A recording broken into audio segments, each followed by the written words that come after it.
Welcome to Beg to Differ, the Bulwark's weekly roundtable discussion featuring civil conversation across the political spectrum. We range from center left to center right. I'm Mona Charan, syndicated columnist and policy editor at the Bulwark, and I'm joined by our regulars, Bill Galston of the Brookings Institution and the Wall Street Journal, Damon Linker of The Week, and Linda Chavez of the Niskanen Center. Our special guest this week is National Journal's Josh Kraushaar. And welcome, one and all. We are ready to discuss a number of things in the news, and I am in an exceptionally good mood today, which I will explain when we get to the discussion of the California recall. All right, maybe I'll just tell you right off the top. Something happened yesterday at the California recall that is incredibly important for our politics.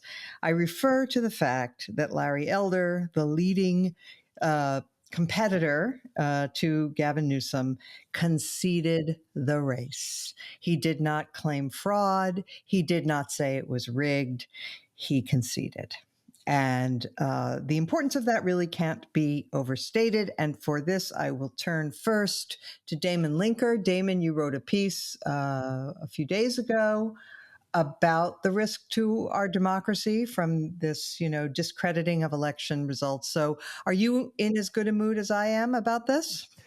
Yes, I am. And interestingly, that column that I wrote was itself a development of a thought that I spouted in our podcast last week. I think this came up toward the end of our conversation, and I said a few sentences about the great danger to our system of having one of the parties regularly sow distrust of the rules of the game for how we decide who gets to hold office and exercise power, that this is very corrosive, and that if it happens regularly, that there's a very real and serious danger that people will look for extra political means of gaining and holding power, which can often involve violence. We saw a taste of that on January 6th, of course, and it could get much worse. So it is great that Larry Elder did that. It's great that he did what every politician should and has pretty much done in American history. That's where we are now. We have to applaud the normal, but okay, let's do that. It is good. I would, as one minor caveat to at least start more thinking about this question, is it is interesting that Larry Elder did speak in the run-up to the election as if he was expecting voter fraud, as if the results would not be valid, and then he dropped it when he actually lost. And this raises the question: is it the case that unless you're Donald Trump and you really believe the lies, are other Republicans going to adopt this as a kind of get out the vote operation, thinking kind of the opposite of the conventional wisdom surrounding the Georgia recall elections last January 5th, the day before the horrible events in Washington? You'll recall that there were these two elections, and because Trump kept insinuating that elections in our country are not trustworthy and reliable, there seems to be some evidence that slightly depressed Republican turnout in those special elections, and it was very, very close in both races, which means that in effect the election may have been thrown by Trump's very statements about not trusting the election. And so for a short time after that, there were a lot of Republicans running around saying, including Mitch McConnell, who was saying it even before that election, geez, this sure is stupid. Why are you saying this? People aren't going to show up if they don't think the election is going to actually accurately record the vote. Well, because Republicans keep saying these things, it leads you to wonder, do they really think that somehow psychologically it will work the other way, that if Republican voters think the whole system is rigged against them, they better show up in ultra strong force to really overwhelm the system so that the Democrats can't, eat away at 2 or 3 percentage points. We got to blow it out of the water. And then, as we saw in California yesterday, actually, if the candidates are sufficiently unappealing, that isn't going to work no matter what. But it does make you wonder about that combination of Elder talking about voter fraud and then in the end giving it up after the case. That's certainly better than sticking with that lie on both ends. But I do wonder if Republicans are going to keep that up again as a kind of bizarre get out the vote operation for a party that is afraid that it is losing electoral power. Josh, I'm going to ask you to pick up on that theme. And by the way, thank you for joining us again. Great to have you.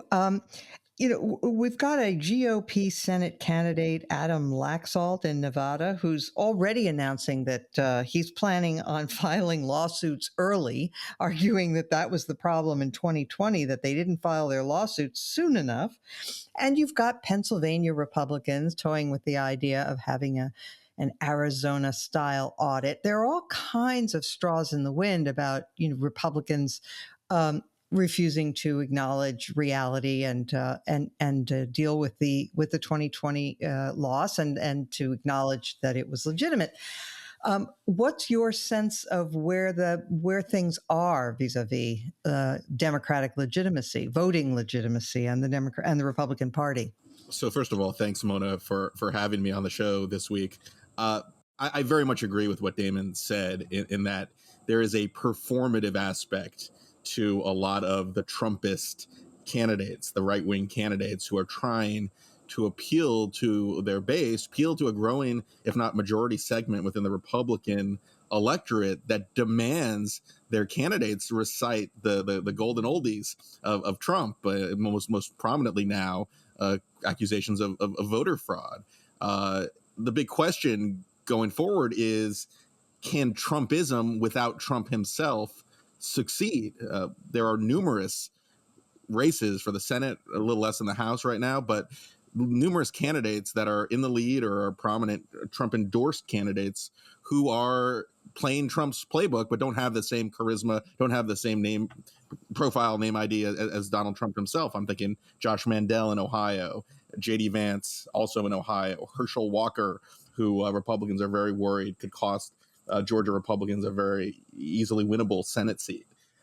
So you have this performative kabuki show, and I think Larry Elder exposed the ridiculousness of it all, that he had to kind of say the right thing, say the right lines, even as a Trump supporter, even as a pretty right-wing talk show host. But in the end, he graciously conceded right away, even before a lot of votes have been counted. So, there is this fascinating disconnect between what lawmakers, candidates, Republicans across the board really think and what they feel like they need to do to appease the Trumpian base. I've always said, going back years since Trump was elected, this is a real demand side problem within the Republican Party. It's not a lack of some pretty talented, good Republican candidates that have run in races. I mean, Laxalt in Nevada is an example of the son of a scion in the Nevada Republican political party. He certainly has the credentials. I think he's respected among a lot of establishment Republicans in the state and beyond. But he has to do this pandering, a very damaging part of the party, and that's not going away anytime soon.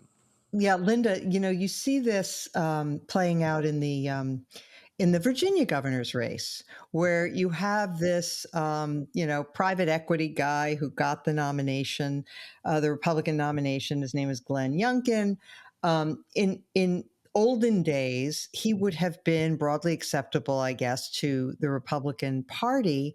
But these days, he's got to tiptoe around and sort of placate the Trump people by talking about election integrity, as if the 2020 election was not free and fair. And then also talk about other things to try to get the suburban voters that the Republicans have been consistently losing in Virginia for the last several cycles. Unclear whether a Republican, in a state like Virginia, can navigate those shoals, right? That's exactly right. And by the way, someone reached out, actually a former colleague of both of ours from the Reagan years, I won't mention the name, reached out to me early in the Youngkin campaign to say, would you sit down and talk to Glenn about immigration? Because, you really have the Reagan view on immigration. And I think it'd be very helpful for you to sit down.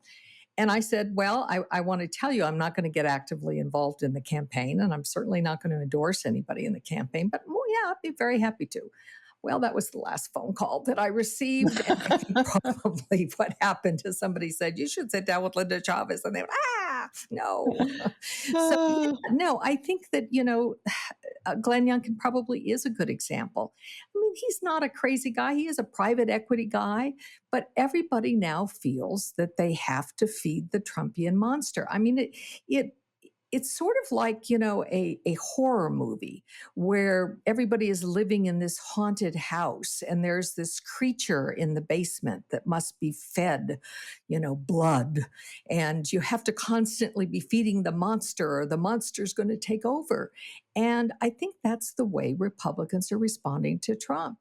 No matter how crazy he is, no matter what awful things he says, I mean, as we talked about last week, the fact that he was doing the, Evander Holyfield boxing match, if you could call it that, instead of attending Evander Holyfield from his wheelchair. Sorry, right, but I mean, yes, I mean, please, that he would do that instead of commemorating the greatest loss of life, of American life on American soil in the terrorist attack. It's just amazing. I will say something, though, about the California race that's a little worrisome. If you look at the breakdown, and these are exit polls, and they may not necessarily hold up in the long run, but on the exit polls, 58% of Hispanic men voted to recall Newsom. That's a huge worry. Yep. You've got, a quarter of the vote cast in this election was Hispanic. They represent almost a third of the electorate in the state of California. So there's something going on among Hispanics and the Republican Party and Trump that I think should be a worry to the Democratic Party. Yeah, that's a good point. So, Bill Galston, I live in Virginia, and I got this huge 8x10 mailer with a big smiling picture of Glenn Youngkin on it, and it said, and then a quote from Donald Trump: "I endorse Glenn Youngkin 100%."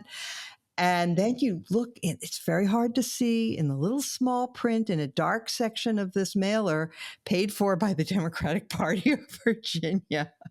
So, yeah, Right. So yeah, they figured out that they're going to go to that vulnerability, but you comment on the Virginia race if you'd like, but I'd like to hear what you think are the takeaways from the California recall. I mean, after all, California is a 2-to-1 state registered. The Democrats have a 2-to-1 advantage in registration. So the idea that this thing could succeed was always a bit fanciful. But what do you think are the lessons? First of all, a couple of facts. I show my age by believing in them.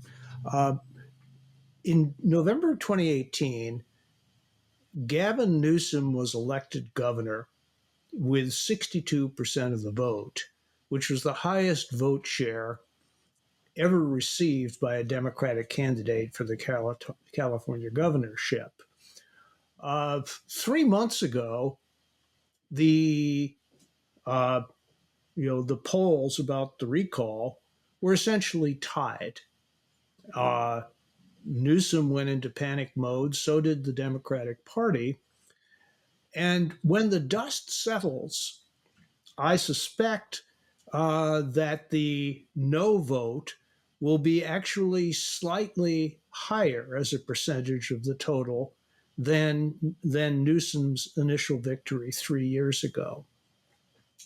What this tells me is that despite all of Newsom's missteps and all of the vigorous efforts by Newsom's opponents to undercut him, he stands essentially where he did. If you look at the exit polls, there was general public approval of his policies and his performance in most of the key areas, especially the pandemic, where more than 6 in 10 Californians endorsed the sorts of measures that he had controversially employed. And he located himself, as I read the exit polls, right in the center of his state. 45% of Californians said that his stance on the pandemic and what to do about it was about right. And the other 55% were divided almost evenly between people who said it was too strict and people who said it wasn't strict enough. So the people are buying what he's doing, even though it poses multiple inconveniences for many people.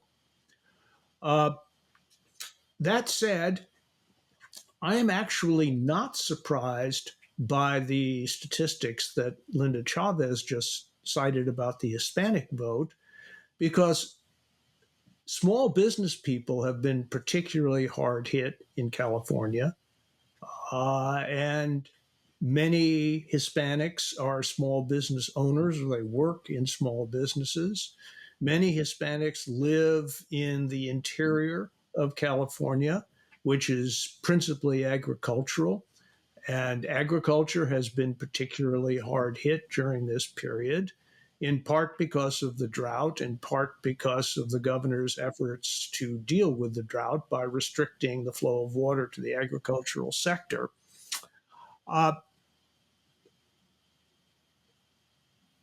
So I think that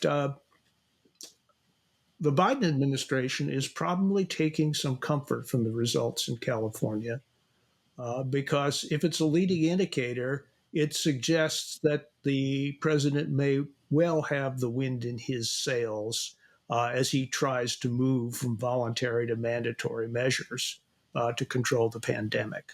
Okay, does anybody want to critique the progressives who I think in 1911 instituted this recall reform? So let's give them their due. They were worried about big industrial interests having governors in their pockets, and therefore they were going to empower the people to recall governors that they were displeased with. But the standard for recalling a governor is pretty low, as we discovered, and it's not that hard to do, and it costs the state $300 million or some such. Does anybody want to say that the progressives' reform here might have been ill-considered, or at least that the law of unintended consequences has been demonstrated? I've been saying that for years. Yes. I haven't changed my mind. I do think that most of the progressive reforms in the direction of more direct democracy have backfired, and I'm willing to say that about the presidential nominating process as well. Yep, agree. Okay. Let us now turn to the Mark Milley affair. Bob Woodward and Robert Costa have a new book coming out titled Peril that details, I guess, the last days of the Trump administration. And we are currently embroiled in controversy about the actions of Chairman of the Joint Chiefs of Staff, General Mark Milley, who, according to the book, was so worried about Trump's mental state in the days leading up to the election and following it, that he contacted the Chinese to assure them that we had no plans to attack, and that, and then he also apparently assembled the military leaders and said, yes, the president has the power to order an attack, but don't do anything without checking with me, or some such thing. Josh Kraushaar, what do you make of this? What do you think about the substance? There have been a lot of calls for Milley to resign, or in some cases, I think Rand Paul called for him to be court-martialed. So I'm sort of sympathetic to Milley's position in the aftermath of the presidential election, knowing what we know about Trump's behavior in the aftermath of losing that election. But I'm also very wary that if this reporting is accurate, and it sounds like it comes from Milley himself, it sounds like this was not pretty transparently sourced to him in my own read of it. His notion that he had to go outside the chain of command. He went behind the president's back. I don't believe he even talked to the Secretary of State or folks, in the chain of command to, inform them that he was telling China that the president has no intention of going to war.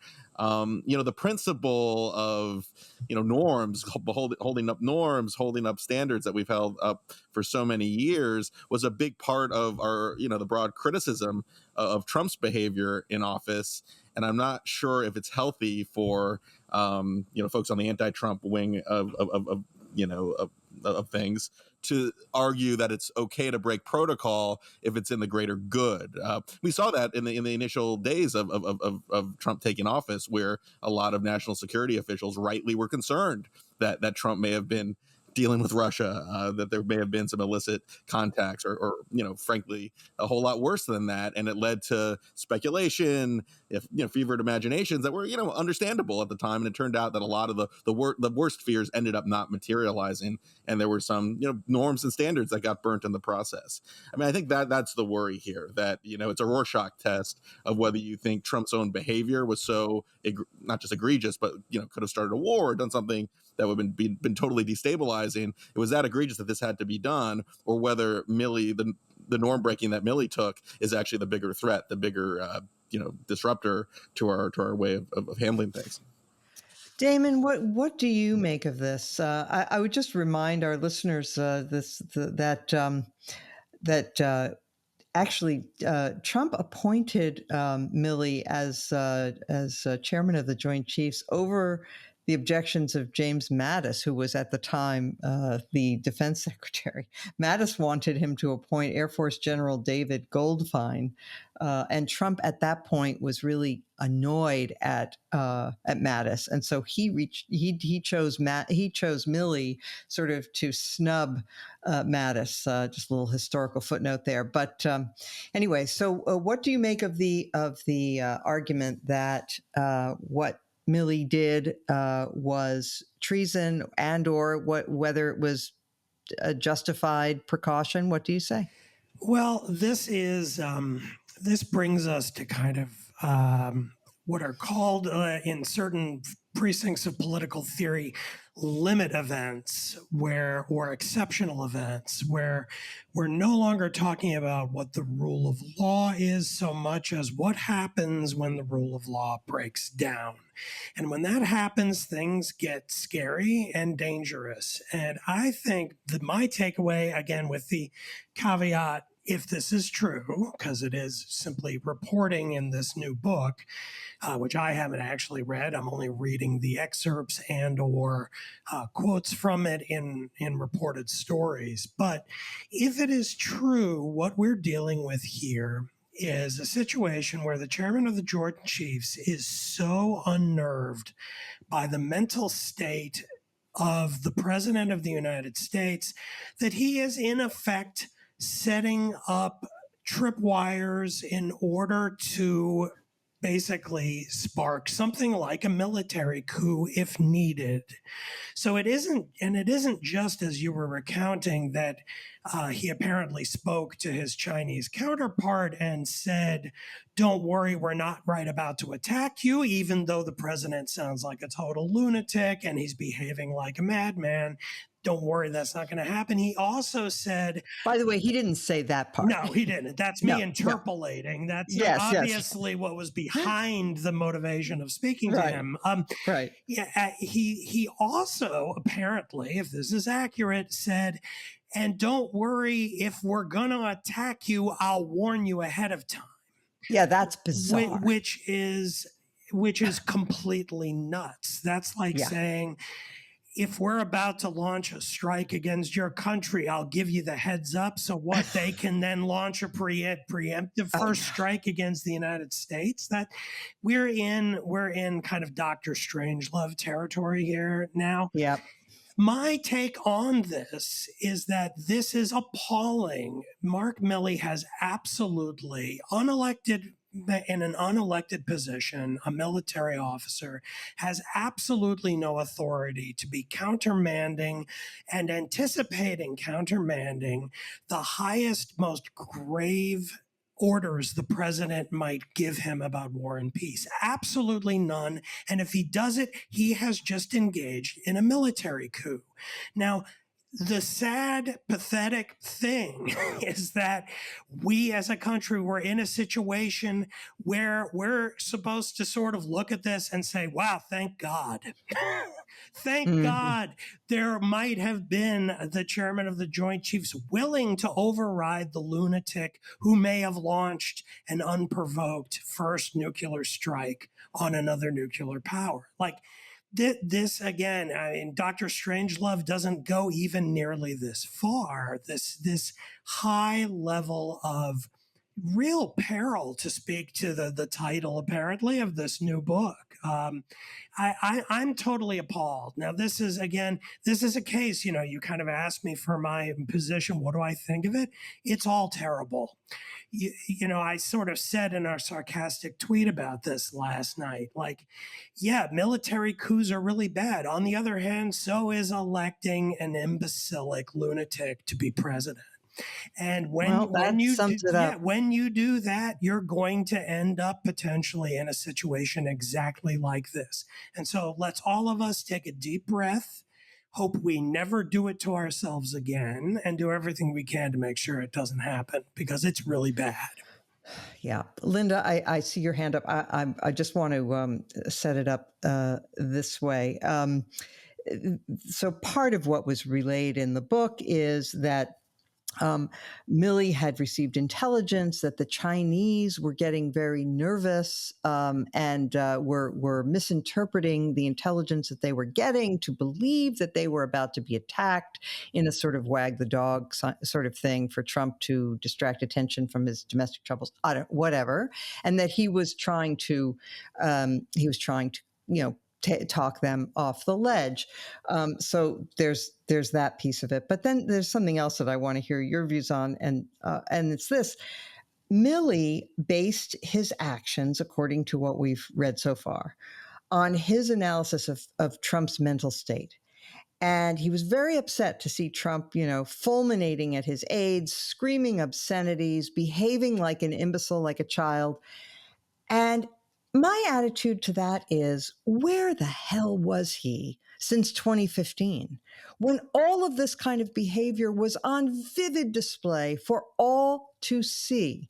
Why would he have suddenly said, I think something really dramatic has happened to the president, he's lost his mind? No, he has been like this for as long as we've known him in public life. What's Milley's excuse for being so dense? What do you say? Well, I can tell you where he was on June 1st of 2020. He was marching across Lafayette Square behind the president in his full military outfit. I guess it was actually his camouflage. It wasn't its dress uniform. And standing by the president while they did a photo op with the president holding the Bible upside down in front of a church that had a very small fire in the basement, not badly harmed. It was still a bad thing that it happened. But anyway, he was perfectly happy to be used by the president. Look, I think Milley has to go. I really do. I think he has shown errors in judgment in both of those instances. He's gone from one extreme to the other. You know, there was a time during the Nixon meltdown when he was being impeached, when the Secretary of Defense Schlesinger, in fact, did something similar in terms of the nuclear codes and wanted to make sure that if Nixon were to give an order to launch a nuclear attack, that there be a pause and some consideration. And of course, he didn't necessarily have the constitutional authority to do that, but he did it anyway. I wouldn't have been so upset, and I'm not particularly upset that Milley called together those under his command and said, look, if you get orders from the president to launch an attack, I want to be informed. And there might have been, that I don't think was improper. I think calling General Lee was improper, and what Damon talked about was appalling. The fact that he would say, well, we're not going to attack you, but oh, by the way, if we are going to launch some missiles at you, I'm going to let you know ahead of time. I mean, it's just unimaginable.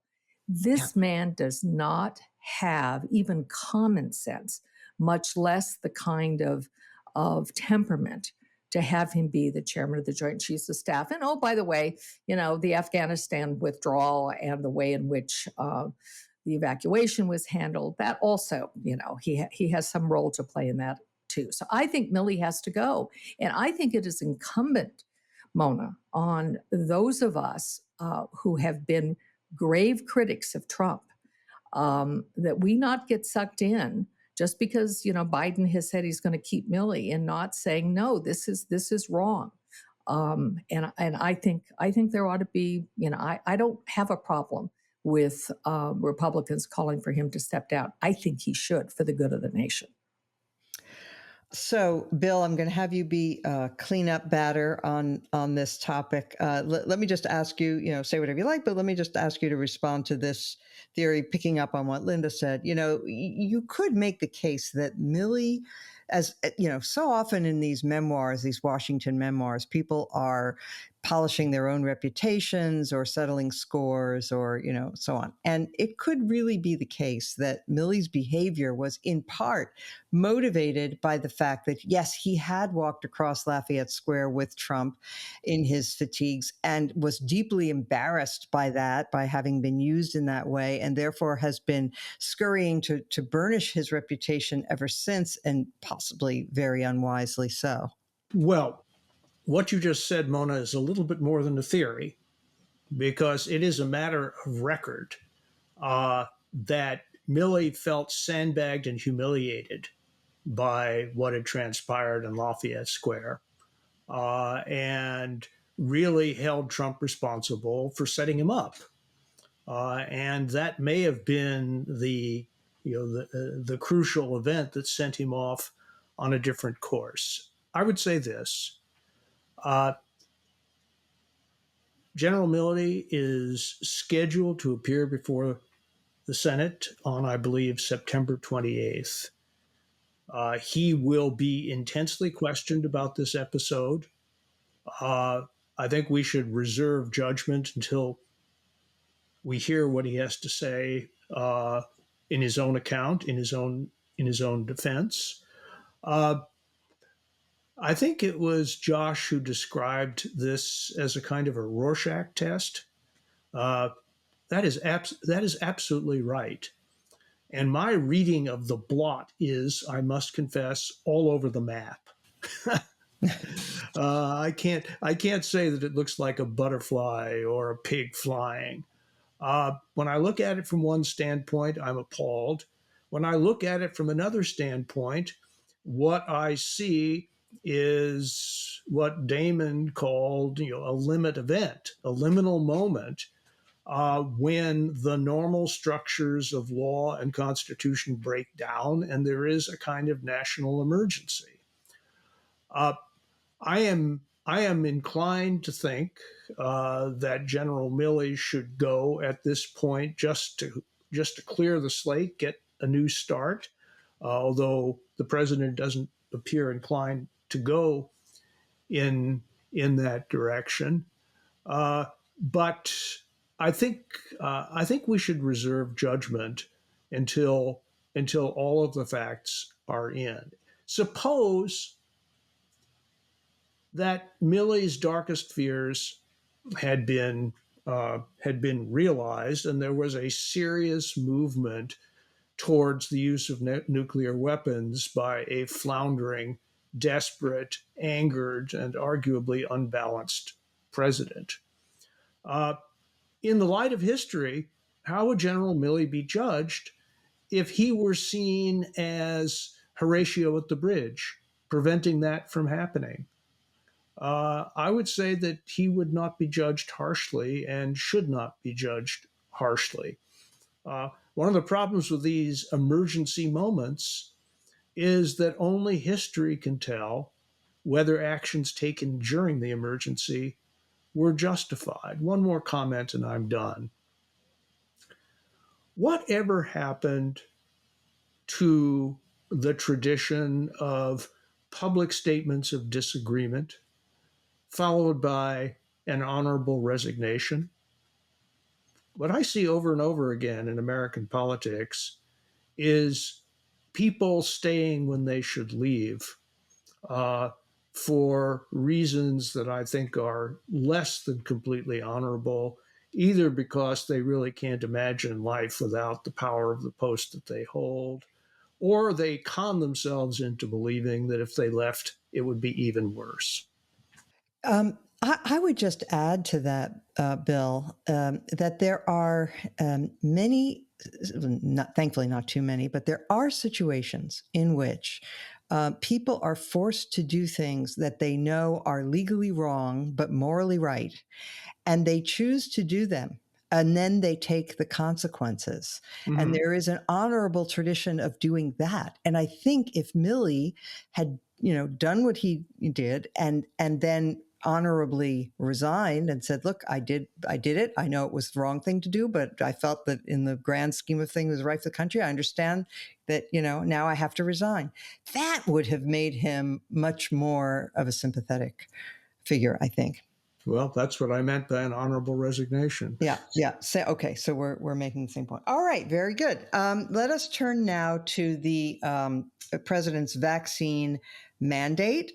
He gave a speech recently arguing that he has the power to require businesses with more than 100 employees to require that their employees be vaccinated or be tested weekly.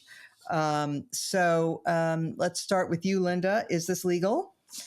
Well, I was all willing to say, yes, it is. Absolutely. The president has that authority. And then I read Bill Galston's column and he made me have some pause.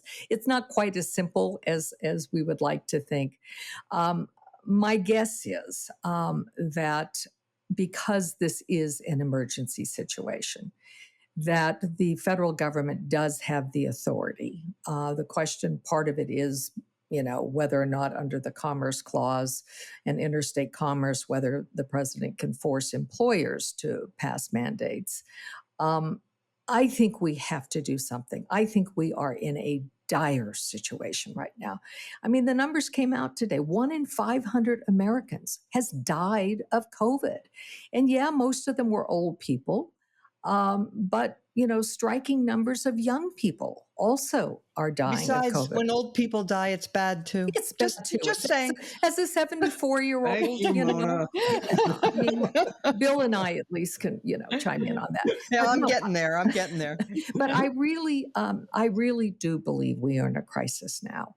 And it is, I think, unforgivable unless you have some real severe medical reason not to get the vaccine, that you refuse to get the vaccine. And it has very little to do with whether or not you are afraid of dying, as many of the evangelical Christians who are refusing to get it are saying, well, I don't care about dying. I'm going to go to heaven. I'm going to go to a better place. Well, okay, but you may kill somebody in the process, or you may kill many people in the process.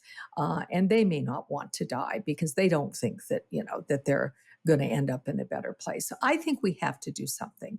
And I think, the president is meeting today with some of the top employers in the country. I think most of the employer mandates will hold up in court. I think employers do have that right.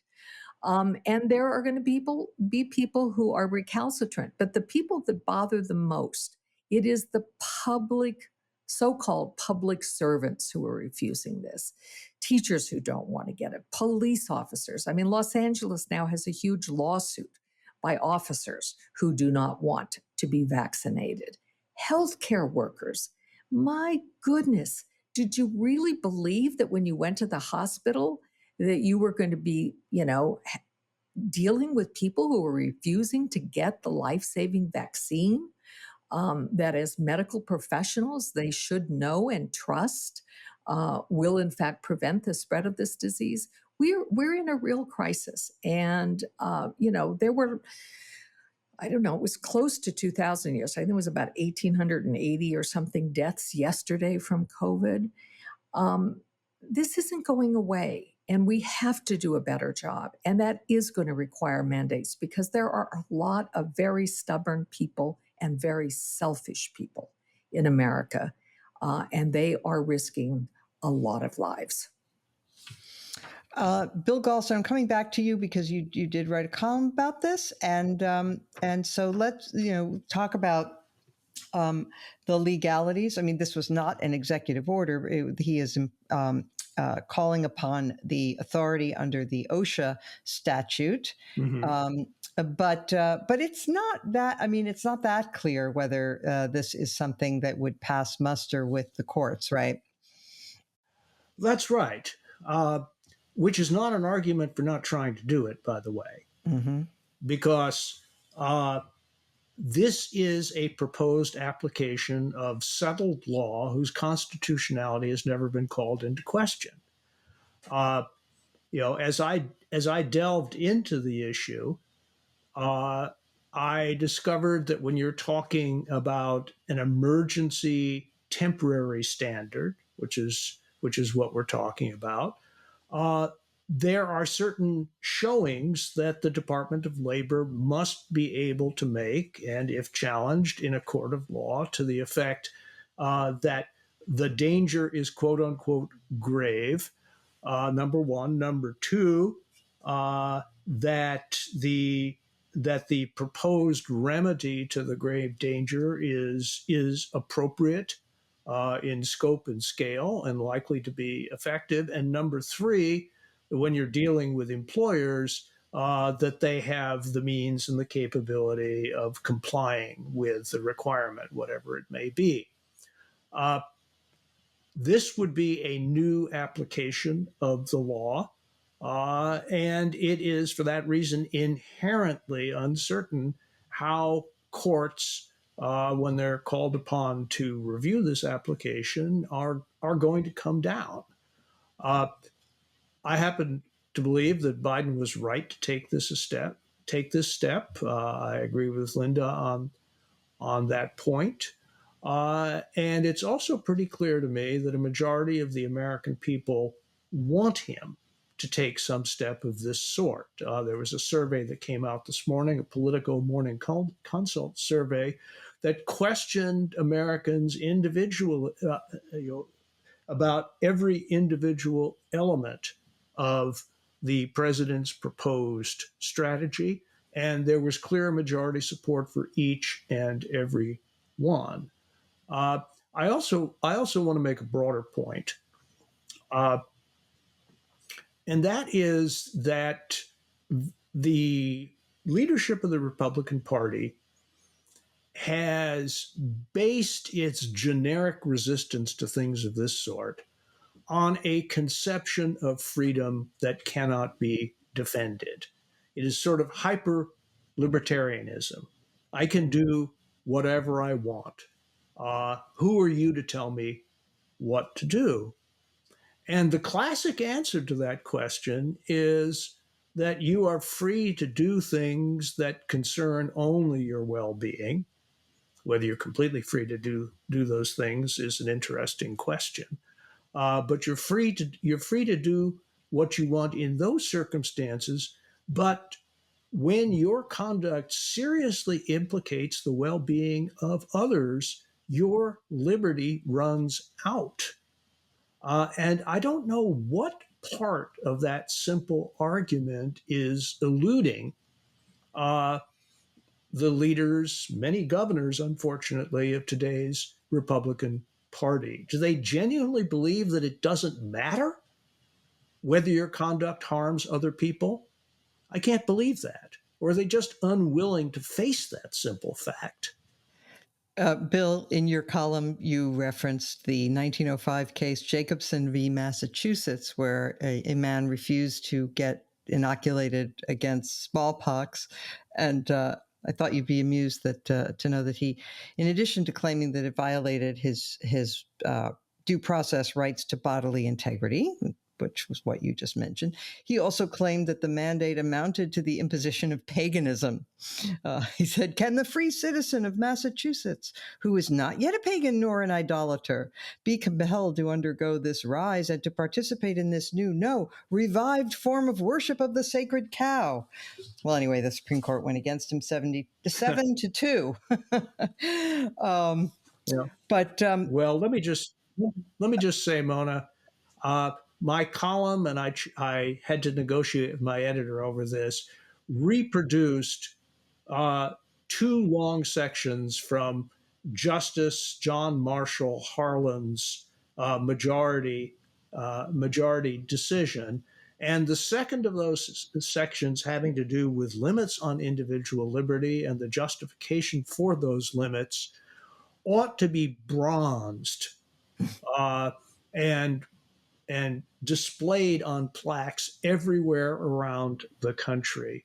It is the undeniable moral truth of the situation, and why so much of the country is unable to see that simply escapes me. okay, well, I think Josh Kraushaar can shed some light on this. Josh, you also had a column about this, and you're much more skeptical about the vaccine mandate. So why don't you explain that? Yeah, and I think it's important to distinguish between the different mandates from a political perspective. I think support for making sure teachers and faculty are mandated to have vaccines in public schools, that's an easy one. Nursing homes, public health centers that rely on Medicare funding, that's an easy one. That gets broad support. But I think politically speaking, Biden turned the support for vaccines that you see in every poll, and even support for mandates, broadly speaking, in these narrow areas where there is a significant benefit, or there's a benefit no matter what, but the ones where you have the most public support. He had a winning issue pointing out the intransigence of these conservative governors in Florida, Ron DeSantis, in Texas with Abbott, really preventing jurisdictions from implementing mask mandates in schools, doing things that have widespread public support. That was a winning issue for President Biden, and it was gaining public. Frankly, the rising case counts down south and in other parts of the country, we're actually getting these holdouts. Some of these holdouts vaccinated. The vaccine rate has gone up significantly in the last few weeks or so. I think what the Biden speech and the mandates do, especially the employer mandate that we've been discussing on the legal side, is it gives Republicans an argument about threatening the economic livelihood of vaccine resistors. And then when you look at the polling about the specific the employment mandate receives much smaller support than the other mandates as part of the plan. And there was a Quinnipiac poll for the first time showing majority opposition to the overall plan, the overall package of mandates when put together from President Biden.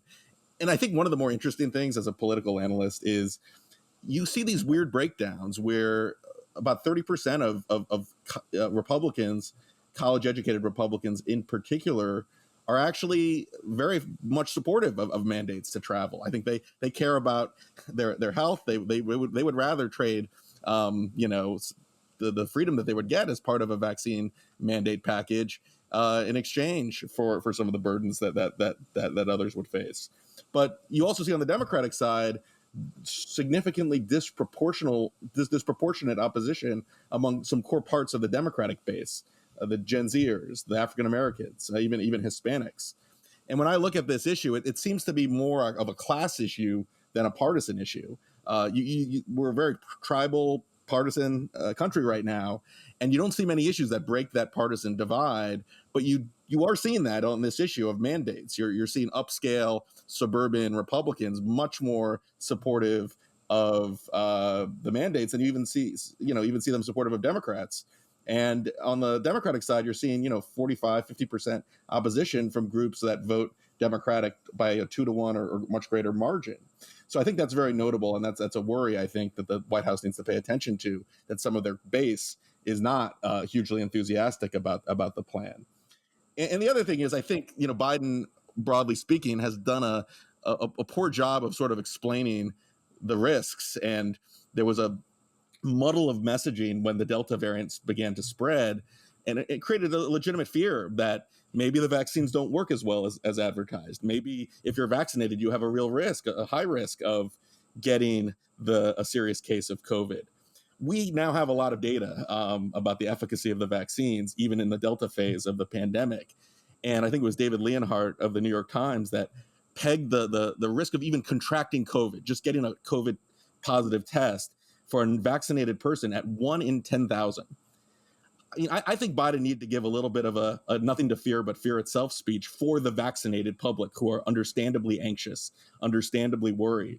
The fear, there's sort of a disconnect. The areas of the country that have the most spread are the ones who are not taking any common sense precautions to protect themselves from COVID. The parts of the country that have the lowest spread, DC area is one of, I think the DC metro area has the lowest spread of any big metropolitan region. You're seeing very significant regulations, overarching regulations that may not be necessary given the context. And certainly the vaccinated Americans are much more worried than the unvaccinated Americans, which is sort of politically upside down. So I think Biden really needed to give some carrots along with the sticks in his speech to tell vaccinated Americans that, you be cautious, but we don't need to worry excessively about this. And I think that the worry is what's driving the political tumble in Biden's job approval rating. Interesting. Okay. Damon, I'm speaking of carrots. I'd like to draw attention to a piece that Jonathan Rauch wrote in Persuasion, where he said there are alternatives. He's worried that a mandate like this will really cause a backlash, get people's backs up, and that there are alternatives. And he cited a proposal from Robert Litton, who is, I think, one of Bill's colleagues at Brookings, who suggested that we pay people. Now, there have been efforts to pay people for getting the vaccine, but Litton says we should increase it a lot. Pay everybody who gets the vaccine $1,000. But they only get half when they get the shot. They get the other half when 80% of the population has been vaccinated, so that this encourages people to get their friends and neighbors and family and so forth to get the shot. And he says you don't penalize the people who did everything right and got inoculated right away. They also get the money, just like those we're trying to encourage now. I found that interesting. I mean, apparently it would cost something like $270 billion, but first of all, who cares about money these days? No, actually it'd be less than what we would lose by the economy being hampered by the continuation of COVID. So what do you make of that? Well, these days billions is just pocket change. So that sounds very reasonable to me. No, I like that idea. I've been supportive of the idea of paying people to get vaccinated. I worry a little bit that all of the tens of millions of Americans who got vaccinated without getting a check will then turn around and feel a little bit like they were suckers, like, hey, I should have waited for my money. But no, it included that. Oh, really? The proposal was so I'd get a check for having gotten vaccinated back in April? Yes. All right. Now I really support this. No, I'm just kidding. I'm kidding. But no, I think it's a good idea. And I actually, not a lot of beg to differing around here. I agree with what pretty much everyone has said. I very much agree with Josh's comments, as well as the ones you quoted from Jonathan Rauch. This is good company to be in. But in general, I mean, I'm not against on principle mandates in the case as Bill's very good column reiterated the arguments about the public good, and how when you're dealing with a public health crisis, your freedom is going to be more limited because your ordinary everyday actions are going to impact the health of your fellow citizens more than it does when everybody's healthy. And so you should expect that there might be some temporary constriction of freedom for the good of all. That's elementary political theory, and so I'm all in favor of that, and it's correct. However, prudentially speaking, when it comes to the kind of practical judgment that a politician has to use in having the best possible result, I don't really think that the employee mandate is a great idea. Now, it's fine for the federal government to mandate that employees of the federal government have to get vaccinated. That's fairly straightforward because they're employees of the guy who runs the executive branch. So great, do that. But when it comes to things like, why not go first with an air travel mandate that you have to be vaccinated to travel on a plane? We have the FAA that already regulates air traffic to a great degree and more than your average privately run company is through OSHA. And so I think it's a real stretch to go that route, to actually say, this is such an emergency that I, the president, am going to attempt to greatly expand the regulatory power of the federal government into private businesses. Again, can it be done? Will judges in the Supreme Court eventually say this is allowable? Yeah, maybe, but we all know it's going to get blocked, and then it's not going to be decided until, knock on wood, God willing, we're finally through the worst of this and it won't really matter as much anymore. So I don't exactly understand if the goal for Biden is to increase vaccination as quickly as possible. This doesn't strike me as necessarily the wisest approach. All right. Excellent. Bill, did you want to say one word? Yeah. I just have to say, in a beg to differ spirit, that I'm a little bit surprised. The principle that government can mandate vaccines is very clearly established in American law. Not the federal government, though, Bill. Well, that's okay, but that's not the argument that I've heard. If it's unwise for the federal government to mandate it, then it would seem on prudential grounds that it's equally unwise for the states to do it. And I do think, and I think my column has been misconstrued, that the federal government does have the authority to do it. And the question is whether the law extends as far as this particular application of it. I think it does, but as I said, the courts will determine it. But I have to say that I am opposed to the idea of paying people to do what they clearly ought to do, flatly opposed to it. And I don't know what has happened, and maybe I'm revealing my age here, to the idea of civic duty, but I am not going to be critical of Biden for re-raising that issue and relying on it. And when he talked about frustration and impatience, I said, right on. How can this make people's backs get up more than they already are? At some point, you simply have to say to people, this is what it means to be a citizen, and you're going to do this whether you like it or not. Well, that I really do beg to differ with that because I think that when there is an alternative to outright coercion that could work, and when you're dealing with an emergency, I think it's better not to use coercion, because you said, how could people's backs get up more than they already are? Easily. A federal mandate is exactly the sort of thing that will inflame these people who I agree with you are being bad citizens by not doing what they ought to do. But you have to take the world as you find it, not as you want it to be. And we want desperately to get this disease under control. And so I think other methods might work better. But all right, we have now run long, and we need to move to our highlight or low light of the week. And so I will start with Linda. All right. I am going to recommend an article in Commentary Magazine, the September issue. It's written by Paul McHugh, who is University Distinguished Service Professor of Psychiatry at Johns Hopkins, and also by Gerard F. Bradley, who's a professor of law at Notre Dame. The article is entitled Uninformed Consent, the Transgender Crisis. And it is all about what is happening in America that I think we are going to look back on in 20 years in absolute horror.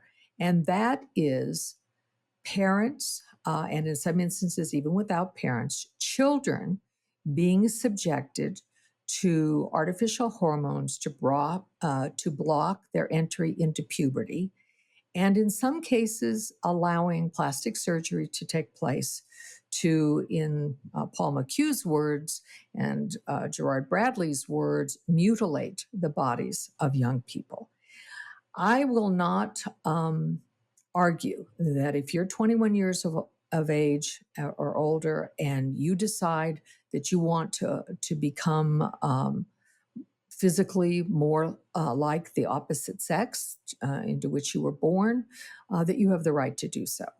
But the idea that children are now having this done because, at 10 years of age, a girl decides she's a tomboy and likes to play, with guns and likes to, shoot hoops and all of that sort of thing. And she's going to be given hormones to make sure that she does not develop a woman's body. I think this is crazy.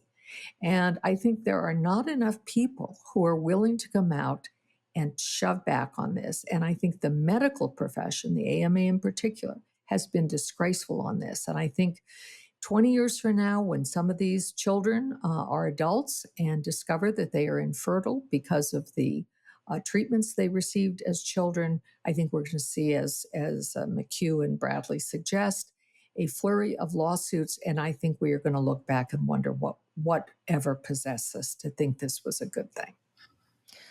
Linda, let me just add, I agree. And I think there's going to, one of the aspects of this that has not gotten very much attention, and I'm puzzled as to why it hasn't, but I think I know because people are afraid to touch it. It's like the third rail. But many of the children who present as transgender are actually homosexual. Yes. And will grow up to be attracted to the same sex. Right. And they are being shuttled into this new trendy identity as trans, when in fact, they're really just gay. Yeah, I know. And, and so that's another aspect of this that people are not apparently willing to talk about. Anyway, but, it's a good I'm article. glad you raised it. Glad you raised it. Yeah. Okay. Damon Linker. Well, last week on Beg to Differ, Bill Galston's choice was to highlight the upcoming German election and the somewhat surprising polling showing that the center-left SPD, or Social Democratic Party, seems to have revived itself, along with the Green Party versus the center-right Christian Democratic Party, which seemed to be in a kind of downward spiral. Today, I'd like to highlight news from an upcoming election in the other largest country in the EU, which is France, where things are going rather differently. Whereas in Germany, the far right AfD party, the Alternative for Germany party, these days is running about 10-11% in the polls. In France, you have a National Rally Party by Le Pen as the main candidate, has been running around 25%. She sunk down to around 20 or a little below recently, but that's in large part part because Eric Zemmour, who is a kind of, I don't know, sort of roughly analogous to a Tucker Carlson type in France, although he's better educated and more literate, and has written a number of very stridently anti-immigrant books, very hostile to the EU. He looks likely to very shortly jump into the race. And already is now polling at about 10%. So if you put Le Pen and Zemmour together, that equals roughly 30% of the French electorate prepared to vote for what is impossible to describe as anything other than the far right. That leaves Emmanuel Macron, the centrist current president, polling at about 25%. That's actually a kind of soft 25. He sort of seems to be floating between about 23 and 25%.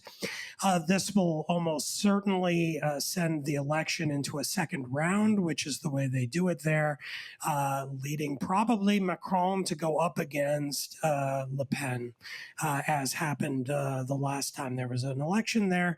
I have to assume that the same kind of dynamic will happen where the non-Le Pen voters will sort of gravitate to Macron and push him over the top.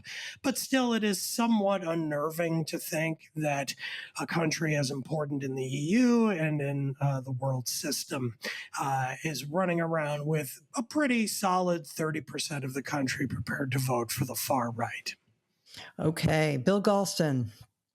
I'm going to do something I almost never do, and that is, talk about a work of fiction as my highlight. I am rapidly coming to the conclusion that a man by the name of Colm Tóibín may be the finest novelist now writing. I am about a third of the way through his latest, called The Magician, which is an imaginative reconstruction from the inside of Thomas Mann's life. And it is, I think, a book for the ages, and it's not the first one that Mr. Tóibín has written. By the way, he wrote a wonderful book called Brooklyn, which also got made into a wonderful movie about the Irish immigrant experience. I saw that movie. It was wonderful. And the book was great. Okay. Well, great. Thanks, Bill. Bill, you're branching out. This is great.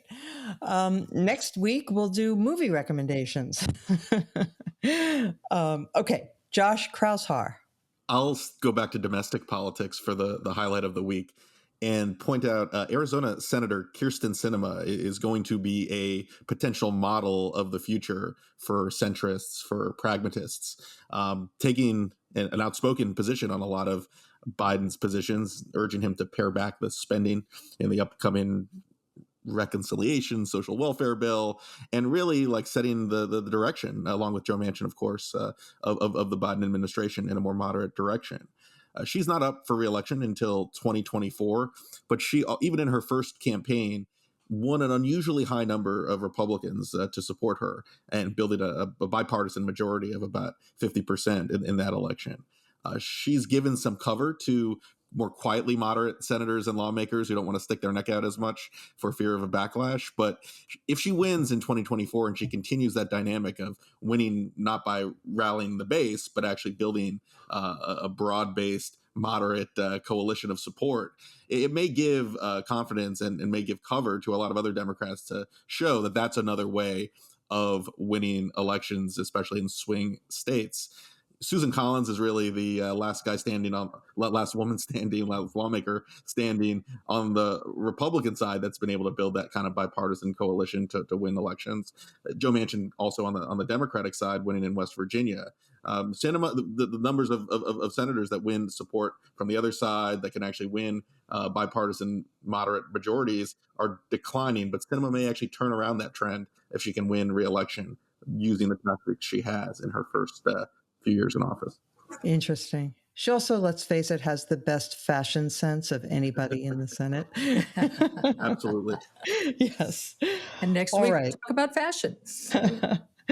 Okay, I would like to draw attention to a cover story from The Economist magazine. Well, they actually call themselves a newspaper, but to us, it looks like a magazine. It was called The Threat from the Illiberal Left. And they made a point in this piece that really spoke to me. They said, these illiberal noises and efforts that are coming from the left now, from the progressive left, are really worrisome, but there are a lot of us in the center who don't, who hesitate to call them out exactly because we don't want to sound like Tucker Carlson, and or some of the more dishonest people on the right. But nevertheless, the threat to free speech, for example, is real and severe coming from the progressives. And here's just one quote from this piece. It said, talks about how traditional liberals, small l liberals, believe in free speech, but quote, illiberal progressives think that equity requires the field to be tilted against those who are privileged and reactionary. That means restricting their freedom of speech, using a caste system of victimhood in which those on top must defer to those with a greater claim to restorative justice. It also involves making an example of supposed reactionaries by punishing them when they say something that is taken to make someone who is less privileged feel unsafe. And then they have this paragraph, which I will also just quote. Aspects of liberalism go against the grain of human nature. It requires you to defend your opponent's right to speak, even when you know they are wrong. You must be willing to question your own deepest beliefs. Businesses must not be sheltered from the gales of creative destruction. Your loved ones must advance on merit alone, even if all your instincts are to bend the rules for them. You must accept the victory of your enemies at the ballot box, even if you think they will bring the country to ruin. So that's a good summation of what is required for a liberal republic to thrive, and it's what we have to constantly work to preserve and fight the extremes at both ends. It's my little homily for today. So with that, I want to thank you all for listening. I want to thank Josh for joining us, and we will return next week as every week.